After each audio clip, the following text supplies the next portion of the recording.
నమస్తే, నేను మీ ఈశ్వర్. ఈ6 న్యూస్కి స్వాగతం. వార్తల్లోని ముఖ్యాంశాలు.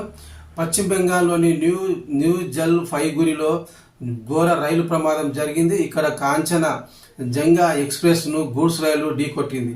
ఈ ప్రమాదంలో 4 మృతి చెందగా దాదాపు 200 మందికి పైగా ప్రయాణికులు గాయపడినట్లు సమాచారం. కాంచన్ జంగా ఎక్స్ప్రెస్ సీల్దా వైపు వెళ్తోంది. అంతలో వెనుక నుంచి గూడ్స్ రైలు ఢీకొట్టింది. దీంతో ప్యాసింజర్లోని 3 బోగీలు పట్టాలు తప్పిపోయాయి. ఈ ప్రమాదంలో చాలామంది చిక్కుకుపోయినట్లు సమాచారం.